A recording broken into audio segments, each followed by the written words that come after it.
तो मूवी के स्टार्ट में हमें एक स्कूल दिखाया जाता है जहाँ कोच बच्चों को एनुअल फुटबॉल मैच के लिए ट्रेन कर रहे थे, पर बच्चों की बुरी परफॉर्मेंस को देखते हुए गुस्से से उनकी हालत खराब हो जाती है। उसे में वो पानी वाला बेंच ही उल्टा देते हैं। तभी इन्हें ग्राउंड से एक अजीब सा कीड़ा निकलता दिखाई देता है जिसे वो टच करके चेक करने लगे थे। यहीं से सीन कट होकर रात में हम प्रिंसिपल को देखते हैं। वो मीटिंग से फ्री होकर घर वापस जा रही थी कि तभी कोच उनके रूम में आ जाते हैं। प्रिंसिपल गौर से उन्हें देखती है। वो कुछ अजीब सा बिहेव कर रहे थे। वो प्रिंसिपल से पेंसिल मांगते हैं। प्रिंसिपल पेंसिल दे भी देती है और इसी पेंसिल को वो अब प्रिंसिपल के हाथ में ही स्टैब कर चुके थे। अपने आप को बचाने के लिए वो अपने हाथ में पकड़ी हुई चाबियां कोच के मुंह पे मारते हुए वहाँ से निकल जाती है। पर उसकी बदकिस्मती कि सभी दरवाजे बंद थे और चाबियां वो अब अपने ऑफिस में गिराई थी जहाँ कोच थे। इसीलिए वो साइंस लैब की विंडो से भाग जाने का सोचती है, लेकिन इसमें भी वो कामयाब नहीं हो पाई क्योंकि विंडो खुलने से पहले ही वहाँ कोच आ चुके थे, जिनसे अपनी जान बचाने के लिए वो उन्हें वहाँ पे रखी एक बोतल के जरिए जख्मी कर देती है और अपने डिफेंस के लिए वहीं से कुछ सीजर्स उठाते हुए बाहर मेन एंट्रेंस की तरफ आ जाती है। बाहर उन्हें एक और टीचर मिली जिनसे वो मदद मांगती है, लेकिन इस टीचर के पास भी स्कूल से बाहर जाने के लिए चाबियां नहीं थी। इसलिए प्रिंसिपल को खुद चाबियां लेने के लिए अपने ऑफिस में जाना पड़ा। जिस टाइम वो ताला खोल के अब बाहर जाने ही वाली थी, तब दोबारा कोच उसके पीछे आ जाते हैं। प्रिंसिपल जल्दी से ही उनके मुंह पे दरवाजा बंद कर देती है। इस सारी अफरा तफरी में उनके हाथ से सीजर्स भी गिर गईं, जिन सीजर्स को उठाते हुए यहाँ मौजूद दूसरी टीचर प्रिंसिपल को बुरी तरह जख्मी कर चुकी थी। खैर अगली सुबह हम दोबारा इसी स्कूल को देखते हैं जहाँ के सभी बच्चे तकरीबन बिगड़े हुए हैं। अगर केसी बेचारा अच्छा है तो सब उसे बुली करते रहते हैं। दूसरी तरफ से हर तरह के उल्टे काम के लिए मशहूर है, फेक आईडीज बनाना, ड्रग सप्लाई करना, लेकिन इन सब चीजों के बावजूद वो पढ़ाई में बहुत स्मार्ट है और इसी वजह से उनकी टीचर ब्रूस, जो कि काफी शाय सी रहती है, वो ज़ेक से बहुत ही ज्यादा इंप्रेस है। यहाँ स्कूल के स्टाफ रूम में सभी लोग नोटिस करते हैं कि आज कोच जरूरत से ज्यादा ही पानी पी रहे थे, साथ ही उनकी हरकतें भी अजीब थी। तभी स्टाफ रूम में वो टीचर भी आती है जिन्होंने रात में प्रिंसिपल पे हमला किया था। ये दोनों एक दूसरे से बातें करने लग जाते हैं और सभी नोट करते हैं कि इनकी बातें आम दिनों से काफी अजीब थी। यहाँ फुटबॉल ग्राउंड में केसी, जो अपना लंच करने के बाद अपनी क्लास में वापस जा रहा था, तभी उसे ग्राउंड में एक अजीब सा इंसेक्ट दिखाई देता है, एक कीड़ा, जिसे वो उठाकर अपने साइंस टीचर के पास ले आया। ऐसा कीड़ा इन्होंने पहले कभी नहीं देखा था। साइंस टीचर माइक्रोस्कोप के अंदर रखकर इस कीड़े को चेक करते हैं और बताते हैं कि ऐसा कीड़ा आमतौर पे तो नहीं पाया जाता। कभी कभार ऑक्टोपस की किडनीज में ऐसे पार्ट्स देखे गए हैं, लेकिन यहाँ ऑक्टोपस का होना तो नामुमकिन था। ये कोई नई स्पीशी का इंसेक्ट था जिसे वो लोग नहीं जानते थे। टीचर अभी स्पीशी को देख रहे थे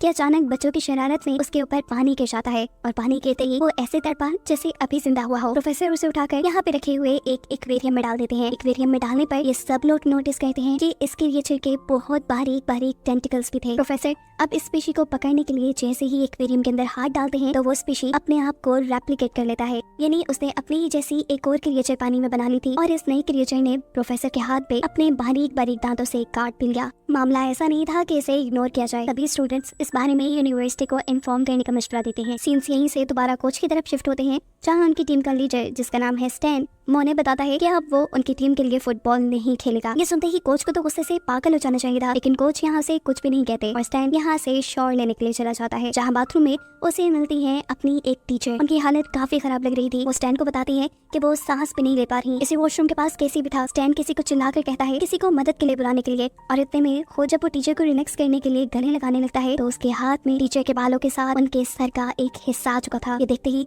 वो डर गया। इससे पहले कि वो इस बारे में किसी को भी कुछ भी बताता, वो टीचर जिन्होंने रात में प्रिंसिपल पे हमला किया था, वो उसे ये बात किसी को भी बताने से मना करती हैं और कहती हैं कि उन टीचर को कैंसर है और ये बात वो किसी को बताना नहीं चाहती। स्टैन से बातें करते हुए वो लगातार बाहर दिख रही थी, जहाँ पर कोच वाटर स्प्रिंकलर्स के बिल्कुल दरमियान में खड़े थे। उसके बाद कोच और ये टीचर लाइब्रेरी के पास एक रूम में आ जाते हैं। कोच अभी भी पानी पीने में मसरूफ था और वो टीचर उसी के हाथ से पानी लेकर अपने मुंह पे गिरा लेते हैं। साथ में वो कोच से ये भी बात कर रही थी कि ब्रूमर की पूरी फैकल्टी इस एनवायरनमेंट में मारी जा चुकी है। हमें जल्द ही कुछ करना होगा। हमें अब स्टूडेंट्स को अपना शिकार बनाना होगा ताकि हम अपना काम आसान बना सकें। ये लोग इस बात से अनजान थे कि उनकी ये अजीब बातें साथ लाइब्रेरी में खड़े हुए दो बच्चे, केसी और उसकी क्लास फेलो डेरेलिया, भी सुन रहे थे। एकदम से इसी रूम के अंदर स्कूल की नर्स आ जाती है, जिसे देखते ही कोच शेप शिफ्ट करते हुए अपने आप को एक अजीब सी क्रिएचर में बदल कर नर्स पर हमला कर देते हैं। वो उसका कान खा चुके थे। नर्स के कान से खून आ रहा था। इतना अजीब और डरावना सीन केसी और डेरेलिया दोनों ही देखकर डर गए थे। बुखलाहट में इन्होंने शोर मचाया जिससे कोच को इनके बारे में पता चल गया। इससे पहले कि कोच उनको पकड़ लेते कि दोनों इनको धक्का देते हुए इस रूम से भाग जाते हैं। रास्ते में नर्स डेरेलिया को पकड़ने की कोशिश भी करती है, पर केसी उसे बचा लेता है। भागते हुए अब उनके सामने प्रिंसिपल थी, जिनसे ये लोग मदद मांगने की कोशिश करते हैं, पर प्रिंसिपल सिर्फ मुस्कुरा रही है। ये नहीं, प्रिंसिपल भी इन्हीं के साथ मिली हुई है। देखते ही इनका पूरा ग्रुप केसी और डेरेलिया के आगे पीछे आ गया और अब इससे पहले कि ये लोग इसी खतरे में पड़ जाते, डेरेलिया डेलिया और केसी फौरन ही स्कूल से भाग जाते हैं, जिसके बाद थोड़ी ही देर में केसी पुलिस को लेकर स्कूल वापस आता है। उसने पुलिस को सब बता दिया था कि कैसे कोच ने नर्स के ऊपर हमला किया, लेकिन जब पुलिस यहाँ आई तो पुलिस को ऐसा कुछ भी नहीं मिला और उल्टा केसी के ऊपर ही स्कूल पे इल्जाम लगाने का केस बना दिया गया। प्रिंसिपल ने उसके पेरेंट्स को बुलाया और उनसे कहा कि केसी पे नजर रखा करे, लेकिन केसी झूठ नहीं बोला था। ये बात डेलिया जानती थी, तो प्रिंसिपल डेलिया को भी डरा देती है कि अगर तुमने इस बारे में किसी को भी बताया तो तुम्हारे भी पेरेंट्स को इसी तरह बुला लिया जाएगा। रात होने पर अब केसी के डैड उसके ऊपर बहुत ज्यादा सख्ती करने लगे थे। उन्होंने उसका इंटरनेट भी बंद कर दिया था और उसका फोन भी ले लिया था। ऐसे में केसी अपनी रूम की विंडो से बाहर जाने का प्लान करता है और विंडो से उतरते हुए वो बेचारा नीचे गिर जाता है। वो देखता है कि उसके सभी स्कूल टीचर्स यहाँ पे आए हुए थे और इससे पहले कि उसके स्कूल टीचर्स उसे पकड़ लेते, उसके गिरने की आवाज की वजह से यहाँ उसके डैड आ जाते हैं और उसके डैड के आने पे हम देखते हैं कि अचानक ये सभी टीचर गायब हो गए। सुबह होने पर केसी स्कूल जाता है तो नोटिस करता है कि उसके सभी टीचर्स बहुत ही ज्यादा पानी पी रहे थे। सबके बिहेवियर भी काफी अजीब थे, यहाँ तक कि एक टीचर तो उन्हें इतनी अजीब असाइनमेंट लिखने को देता है जिसके बारे में ये सोच भी नहीं सकते थे। उन्हें अपने हर जिंदा रिलेटिव की इन्फॉर्मेशन लिख के टीचर को देनी थी। साथ स्कूल में एयर चेकअप के लिए एक कैंप भी लगाया गया था और बहुत से बच्चे अपना चेकअप कराने के लिए लाइन में वेट कर रहे थे। केसी की दूसरी क्लास फेलो भी इस कैंप में जाने की जब कोशिश करती है तो प्रिंसिपल दरवाजा बंद कर देती है। उसे सब काफी अजीब लगा। कुछ दूर जाने पर उसने ये भी नोटिस किया कि वाटर फाउंटेन के पास भी पानी पीने के लिए बच्चों की लाइंस लगी थी। इन्हीं सब चीजों को केसी भी नोटिस कर रहा था, इसीलिए ये दोनों बात करने के लिए बैठते हैं। केसी उसे पिछले दिन होने वाले सारे वाक्य के बारे में बताता है कि कैसे कोच ने अपना शेप शिफ्ट करके अपने आप को एक अजीब सी क्रिकेचर में बदलकर नर्स पे हमला किया था और उसके बाद नर्स बिल्कुल नॉर्मल हो गई। ये लड़की इसका ये कहते हुए मजाक बना लेती है, अरे क्या तुम एलियंस वाली स्टोरीज कह रहे हो। जवाब में केसी कहता है हो सकता है कि ये एलियंस हो। और ये बात सोचते ही ये दोनों जाते हैं वापस अपनी साइंस लैब में, जहाँ पहली मर्तबा उन्होंने वो क्रिएचर देखी थी। जिस एक्वेरियम के अंदर उस एलियन क्रिएचर को रखा गया था वो क्रिएचर अब गायब थी। यहाँ पर डेलिया भी थी और ये सब इसी केस को डिस्कस कर रहे थे। केसी यहाँ उन्हें कहता है मुझे लगता है कि ये सब एलियंस है, क्योंकि डेलिया और केसी ने तो कोच की बातें भी सुनी थी। अब बाहर खड़ा हुआ सेक और एक और लड़की भी उनकी ये सारी थ्योरी सुन लेते हैं। अचानक से सेक अंदर आता है तो उसकी हालत काफी खराब हो रही थी। वो इन लोगों से कहता है कि उसके ऊपर एक एलियन ने हमला किया। ये सब घबरा चुके थे, लेकिन असल में सेक सिर्फ इनकी थ्योरी सुनकर इन पे ही प्रैंक कर रहा था। इनके अलावा केसी की ये थ्योरी उनके साइंस प्रोफेसर ने भी सुन ली थी। वो भी अब अंदर आते हैं और केसी से उसकी ये एलियन वाली दी हुई थ्योरी के पीछे एक्सप्लेनेशन मांगते हैं। ये लोग जब प्रोफेसर से उस एलियन क्रिएचर के बारे में पूछते हैं जिसे इन्होंने एक्वेरियम में रखा था, तो प्रोफेसर जवाब में कहते हैं उस क्रिएचर को तो उन्होंने यूनिवर्सिटी रिसर्च के लिए भेज दिया है। ये सुनने के बाद जेक उस रूम से बाहर जाने लगा था, लेकिन तभी ये प्रोफेसर एकदम से उसके ऊपर हमला कर देते हैं।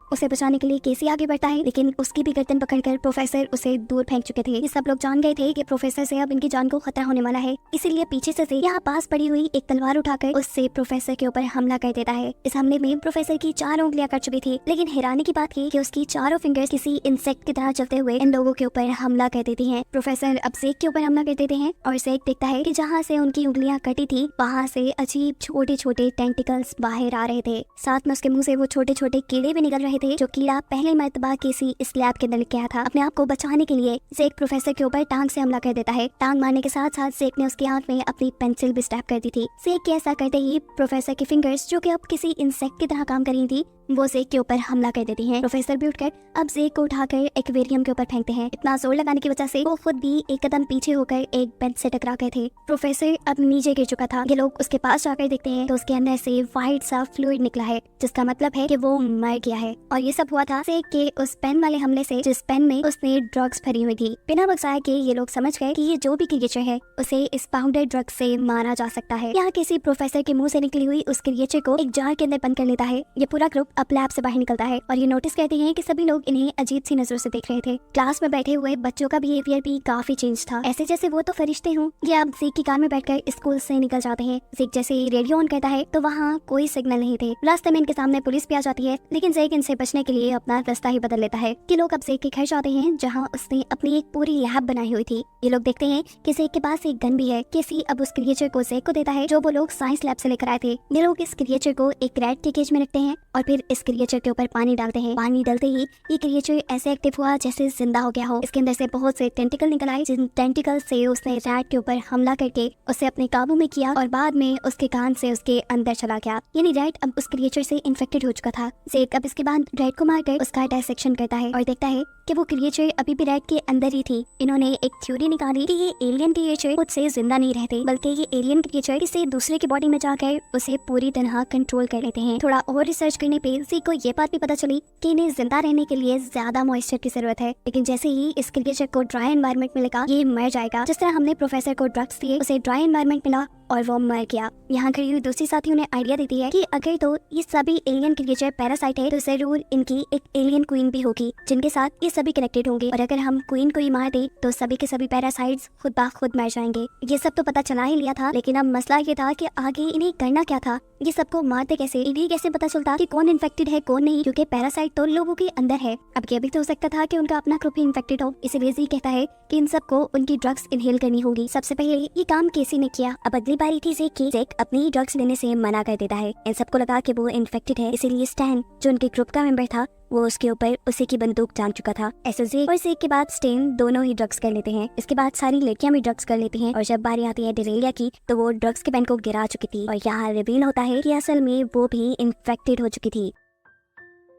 वो अपने पास पड़े स्टैन को धक्का देकर नीचे गिरा देती है और अपनी जान बचाने के लिए यहाँ केसी से की गन उठा लेता है, लेकिन उसके अंदर इतना हौसला ही नहीं था कि वो एक गन चला देता। तभी केसी के हाथ से उसकी दूसरी क्लास फेलो गन लेकर डेलाइला के ऊपर शूट करना शुरू कर देती है, लेकिन किसी भी हमले का उस पर कोई असर नहीं था। वो यहाँ सारी लैब को डिस्ट्रॉय कर चुकी थी, जिसके बाद वो यहाँ से भागने में भी कामयाब हो जाती है। ये सभी लोग उसे मारने के लिए भागते हैं, लेकिन वो टैक्सी लेकर यहाँ से चली जाती है। ये लोग जानते थे कि डेलिया जरूर स्कूल ही जाने वाली होगी, इसलिए ज़ेक अपने पास बची हुई सारी ड्रग्स को लेकर स्कूल की तरफ निकल आता है। स्कूल में एनुअल फुटबॉल मैच चल रहा था, इसीलिए वहाँ सब इकट्ठे थे। इन्हें मालूम था कि ये एलियंस आज ही अपने पैरासाइट्स यहाँ लोगों के अंदर फैलाएंगे और फिर सभी को आहिस्ता आहिस्ता अपने कंट्रोल में कर लेंगे। ये लोग स्कूल के जिम में इकट्ठा होते हैं। इन्हें अब किसी भी तरह क्वीन को ढूंढकर मारना था। सबको लग रहा था कि जरूर प्रिंसिपल के अंदर ही क्वीन होगी, क्योंकि उनके पास अथॉरिटी है। अभी ये लोग बातें ही कर रहे थे कि अचानक प्रिंसिपल यही जिम रूम में आ जाते हैं। पैनिक हुआ ज़ेक यहाँ उनके ऊपर वॉलीबॉल नेट फेंक देता है। ये लोग इससे इन्वेस्टिगेशन करना शुरू करते हैं कि वो इन्फेक्टेड है कि नहीं। यहाँ किसी उसे सूंघने के लिए ड्रग्स देता है, जिसे वो सूंघने से मना कर देती है और गुस्से में पीछे खड़ा हुआ ज़ेक उसे शूट कर देता है। उसके शूट करने की वजह से प्रिंसिपल के सर से खून निकलने लगा, जिसका मतलब था कि वो आम इंसान थी। और ये देखते हुए इन सबको रिग्रेट होने लगा कि इन्होंने कितनी बड़ी गलती कर दी, एक आम इंसान को मार दिया। अभी ये लोग ये सोच रहे थे कि अचानक प्रिंसिपल दोबारा खड़ी हो जाती है और उसके अंदर से बहुत से टेंटिकल्स निकलने लग जाते हैं, यानी वो अब एक क्रिएचर में बदलने लगी थी। ये देखते हुए डरकर उनकी ग्रुप की लड़की प्रिंसिपल के ऊपर अपनी सारी ड्रग्स फेंक देती है, जिनसे वो मर तो गई लेकिन अब इनके पास ड्रग्स भी खत्म हो गई। अब इन्हें मालूम करना था कि क्या एलियंस ने अपना प्लान पूरा कर लिया, वो भी सारी ऑडियंस के वापस अपने घर जाने से पहले। और इस चीज का पता चलाने के लिए स्टेन यहाँ से बाहर जाने का फैसला करता है, जहाँ जाकर वो देखता है कि पूरी फुटबॉल टीम बाहर बारिश एंजॉय कर रही है और कोच के मुंह से बहुत से टेंटिकल्स बाहर निकल रही हैं। यानी ये सब के सब अब क्रिएचर में बदल गए, एलियंस बन गए। कुछ ही देर बाद अब स्टेन वापस इनके पास आता है। ये लोग उसके पास ड्रग्स फेंकते हैं ताकि वो इन्हें सूंघ कर प्रूव करे कि वो इन्फेक्टेड नहीं हुआ, लेकिन यहाँ स्टेन उनका सारा का सारा पाउडर वेस्ट कर देता है। ये लोग समझ गए कि वो इन्फेक्टेड हो चुका है, लेकिन अब मसला ये था कि इनके पास बाकी पाउडर खत्म हो गया था। ज़ेक इनसे कहता है कि हमें यहाँ से बाहर निकलना पड़ेगा, हमें कार तक जाना पड़ेगा ताकि हम और पाउडर ला पाए। ये लोग यहाँ से बाहर निकल तो गए, लेकिन कार तक पहुँचना बहुत मुश्किल था। सामने से ये लोग देखते हैं कि फुटबॉल टीम भी आ रही है, जो कि पूरी की पूरी इन्फेक्टेड है। इनसे बचने के लिए ये दोनों एक बस के नीचे छुप जाते हैं, लेकिन ज्यादा देर भी अब ये लोग यहाँ छुप नहीं सकते थे, इसलिए केसी बस से बाहर निकल कर उन फुटबॉलर्स के सामने आ जाता है, जिसे पकड़ने के लिए जब सब उसके पीछे लग जाते हैं तो ज़ेक पीछे से निकलकर अपनी गाड़ी की तरफ चला जाता है। गाड़ी में बहुत ढूंढने के बाद भी उसे अपने ड्रग्स वाले पेन नहीं मिले और इतने में ही यहाँ पर आ गई उसकी टीचर, वो जो उससे बहुत इम्प्रेस थी। वो यहाँ उसे बात करने की कोशिश करती है, बात करने से ज्यादा वो उसे इन्फेक्टेड करने की कोशिश कर रही थी, क्योंकि खुद तो वो एलियन बनी गई। ज़ेक उनसे बचने के लिए अपनी कार में बैठ जाता है, लेकिन अब वो भी उसी की कार में आ चुकी है। आपको बचाने के लिए वो इस कार का एक्सीडेंट कर चुका था और इस एक्सीडेंट के दौरान उसके डैशबोर्ड से थोड़े से ड्रग्स के पेन निकल आते हैं, जिन्हें वो लेकर कार से बाहर आ जाता है। शुक्र था कि इस एक्सीडेंट में उसे ज्यादा चोट नहीं आई, लेकिन उसकी टीचर, उसका तो सर ही बॉडी से अलग हो गया था। अब टीचर का सर अपनी बॉडी को ढूंढने के चक्कर में ज़ेक को छोड़ देता है। ज़ेक की जान बच जाती है, जबकि दूसरी तरफ हम देखते हैं कि केसी इन फुटबॉलर्स से अपनी जान बचाने के लिए एक बस के अंदर चढ़ गया, जहाँ पर उसका सामना हुआ डेलिया से, यानी उसकी वही क्लास फेलो जो इन्फेक्टेड होकर उनके पास से भाग गई थी। सारे फुटबॉलर्स भी इस बस की विंडोज तोड़ते हुए बस के अंदर आने की कोशिश में लग जाते हैं और केसी अपना दिमाग चलाते हुए बस की रूफ हेड से निकलने में कामयाब हो जाता है। अब यहाँ जिम में दो ही लड़कियां अकेली बैठी हुई थी, जिसमें से एक लड़की अचानक अपने आप को एक बहुत बड़े से एलियन में चेंज कर लेती है। उसे एलियन बनता देखकर दूसरी लड़की बुरी तरह डर गई और ये एलियन उन्हें बताती है कि जिस पैरासाइट क्वीन को तुम इधर उधर ढूंढ रहे थे वो मैं ही हूँ। इससे पहले क्या वो इस लड़की के ऊपर हमला करती थी कि इसी यहाँ पर आ जाता है। वो अपनी फ्रेंड को लेकर यहाँ से भागता है, जबकि एलियन अपनी ताकत बढ़ाने के लिए स्विमिंग पूल में जंप कर देती है। अब अपना बड़ा सा टेंटिकल निकालते हुए उसने दूसरे साथी के ऊपर भी हमला कर दिया था। इससे पहले कि वो उसे मार खाती, केसी पानी के अंदर जंप करता है और उस लड़की को बचाने में कामयाब हो जाता है। अब ये एलियन अपनी इंसानी शक्ल में उनके सामने आ जाती है। ज़ेक को समझ नहीं आ रहा था कि अगर ये लड़की इन्फेक्टेड व्यक्ति एक एलियन बन चुकी थी तो वो उनका ड्रग वाला टेस्ट कैसे पास कर पाई। तब ये लड़की बताती है उसने पेन को नीचे से खोल दिया था जिससे सारी ड्रग नीचे गिर गई और उसने ड्रग सूंघने का सिर्फ एक ड्रामा किया। ये बात सुनते ही ज़ीक अब अपने ड्रग वाले पेन से उसे मारने की कोशिश करता है, लेकिन पीछे से उसकी दूसरी पार्टनर उसका हाथ पकड़ लेती है और इन्हें मालूम होता है कि वो भी एक एलियन बन चुकी है। इससे पहले कि ये लड़की ज़ीक के ऊपर हमला कर देती, पीछे से केसी आकर ब्लैक कपड़े पहनी हुई लड़की को पीछे ले जाता है और तब पहली मर्तबा हम उसके मुंह से टेंटिकल निकलते हुए देखते हैं। केसी अब उसे एक रूम में लॉक कर चुका था, जबकि दूसरी तरफ वो क्वीन एलियन यहाँ से भाग गई थी। केसी उसे भी पकड़ने के लिए यहाँ से भागता है, लेकिन ड्रेक उसे पहले कहता है कि तुम पहले अपना ड्रग टेस्ट करवाओ, कहीं तुम भी एक एलियन तो नहीं बन गए। जल्दी में केसी उसे ड्रग सुनकर दिखाता है कि वो अभी तक इन्फेक्टेड नहीं है। जिसके बाद ये दोनों अपने मिशन के लिए तैयार हो जाते हैं। इनका मिशन था उस एलियन क्वीन को मारना जिसके शेडोज उन्हें अपने करीब ही नजर आ रहे थे। यहाँ ड्रग्स के असर में केसी की पावर्स काफी कम हो चुकी थी। ज़ीक तो यहाँ से बचाने में कामयाब हो जाता है, लेकिन अब क्वीन केसी के पास आ जाती है। उसे बचने के लिए केसी जैसे ही पीछे की तरफ जाता है तो दूसरी एलियन अपने टेंटिकल्स निकालते हुए केसी को बालों से पकड़ लेती है। अपने आप को बचाने के लिए उसे अपने आप को दर्द देते हुए छुड़वाना पड़ा, जबकि दूसरी तरफ वो एलियन क्वीन अब ज़ीक के पास पहुंच गई थी। वो ज़ीक को मारने से पहले उसे बताती है कि वो क्यों अर्थ पे आए। असल में उनका प्लेनेट तबाह हो रहा था, उन्हें एक ऐसे प्लेनेट की जरूरत थी जहाँ बहुत सा मॉइस्चर हो। अब जैसा कि हम पहले ही जानते हैं कि अर्थ पे 95% पानी है, तो इन्हें अपने रहने के लिए ये बेहतरीन प्लेनेट लगा था। ये कहते ही वो ज़ीक के ऊपर हमला कर देती है, जिससे ज़ीक वहीं पे बेहोश हो जाता है। अब एलियन का मुंह दूसरी तरफ था। इस चीज का फायदा उठाते हुए केसी जल्दी से ज़ीक के पास जाता है और उसके हाथ में पकड़े हुए ड्रग्स के पेन अपने हाथ में लेकर छुप जाता है। वो जानता था कि अब ये एलियन उसके ऊपर हमला करने के लिए जरूर आएगी, इसलिए वो खुद भी एलियन क्वीन पे हमला करने के लिए तैयार था। लेकिन एलियन क्वीन इस टाइम अपने आप को एक बहुत बड़े एलियन में, एक बहुत बड़ी क्रिएचर में ट्रांसफॉर्म कर लेती है, जिस क्रिएचर के बहुत सारे टेंटिकल्स थे। इन्हीं टेंटिकल्स के जरिए वो यहाँ रखे हुए कैबल्स को उठा कर फेंक रही थी। ऐसे में केसी का बचना भी मुश्किल था। इस टाइम भी वो होशियारी दिखाता है और जल्दी से जिम से बाहर निकलकर वो लिवर दबा देता है, जिसकी मदद से जिम बंद होती थी। अब ये एलियन, जिसे ये बात बिल्कुल मालूम नहीं थी, वो जैसे जैसे आगे बढ़ती है इन लोहे के बने दरवाजों में फंसती रहती है। लेकिन बदकिस्मती से फिर भी केसी बच नहीं पाता और एलियन आखिरी सेकंड में आखिरी दरवाजे से निकलकर उसके ऊपर हमला कर देती है। किसी को शदीद दर्द हो रहा था, उसके मुंह से अब टेंटिकल्स निकलने लगे थे, लेकिन वो हार नहीं मानता और इस वक्त में भी अपने हाथ में पकड़ा हुआ ड्रग वाला पेन इस एलियन क्वीन की आंख में स्टैब कर देता है। ऐसा करते ही एलियन क्वीन मारी गई थी और इसके साथ ही उसके मुंह का दर्द भी खत्म हो गया, क्योंकि जो पैरासाइट एलियन क्वीन ने उसके अंदर डाले थे, एलियन क्वीन के मरते ही वो भी मर गए। अब केसी फौरन जाकर अपनी दूसरी साथी को चेक करता है। उसके अंदर मौजूद एलियन पैरासाइट भी मारा गया था, वो भी नॉर्मल हो चुका था और साथ ही साथ ज़ीक भी। यानी ज़ीक और केसी ने इतनी मेहनत के बाद ये जंग जीत ली थी। उन्होंने एलियन से ये दुनिया बचा ली थी। सीन कट होकर 1 महीने बाद का सीन दिखाया जाता है, जहाँ अब स्कूल में सब कुछ नॉर्मल है। ज़ीक और केसी को सब लोग नेशनल हीरोज की तरह मान रही हैं, क्योंकि उन्होंने इस दुनिया को इतनी बड़ी मुसीबत से बचा लिया है। उनके मैगजीन दिखाते हुए ये कहानी यहाँ खत्म हो जाती है।